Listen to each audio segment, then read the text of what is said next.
Dalam nama Tuhan Yesus, saya menyampaikan kesaksian firman Tuhan.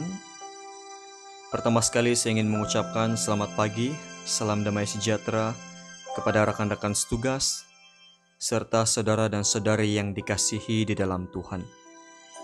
Pada hari ini kita akan berkongsi tentang orang muda yang kaya. Peristiwa ini tertulis dalam Injil Matius pasal 19, bermula daripada ayat 16 hingga ayat 26. Ada satu ketika, orang muda yang kaya ini datang kepada Yesus dan bertanya tentang perbuatan baik apakah yang harus ia perbuat untuk memperoleh hidup yang kekal. Sewaktu ia bertanya perkara ini kepada Yesus, Yesus lalu memberi jawab kepadanya tentang 10 perintah Tuhan. Antaranya ialah jangan membunuh, jangan berzina, jangan mencuri, jangan mengucapkan saksi dusta, hormatilah ayahmu dan ibumu, dan kasihilah sesamamu manusia seperti dirimu sendiri. Sewaktu orang muda mendengar jawaban Tuhan Yesus, akhirnya ia berkata, semuanya itu telah kuturuti, apalagi yang masih kurang.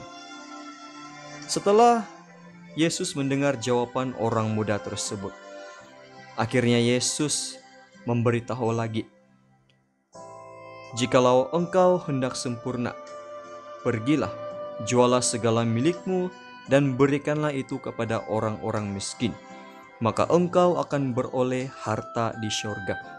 Kemudian datanglah kemari dan ikutlah aku. Suatu orang muda mendengar jawaban Yesus, akhirnya ia pergi dengan sedih karena banyak hartanya. Dia pergi dengan sedih disebabkan dia tidak dapat menunaikan permintaan Yesus. Padahal dia begitu ingin mengetahui apakah yang harus dia lakukan supaya memperoleh hidup yang kekal. Saudara dan saudara yang dikasihi di dalam Tuhan, mungkin kita pada hari ini dilengkapi dengan kebaikan, kita dilengkapi dengan kasih, sehingga kita mampu mengasihi setiap manusia yang ada di sekeliling kita. Namun apakah itu cukup bagi kita untuk membawa diri kita diterima di hadirat Tuhan? Mungkin karena kasih kita terhadap sesama manusia telah membuat kita menjadi seorang yang berhasil di dalam dunia. Namun, tahukah saudara dan saudari sekalian, bahwa mengasihi manusia tidaklah cukup untuk membawa kita datang di hadirat Tuhan, untuk membawa kita diterima di sisi Tuhan. Sebaliknya, seperti orang muda tadi, kemungkinan selama hidupnya dia begitu sibuk mencari nafkah, dia begitu sibuk mencari keinginan dunia ini, sehingga dia kehilangan masa untuk datang beribadah kepada Tuhan. Dia kehilangan masa untuk datang mengikuti Yesus. Demikianlah juga kita pada hari ini. Jangan biarkan kesibukan kita akan dunia meragut masa kita untuk Yesus.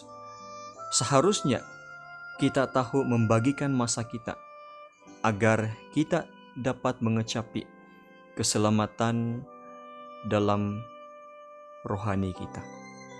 Kiranya Tuhan terus memberkati sekalian. Haleluya.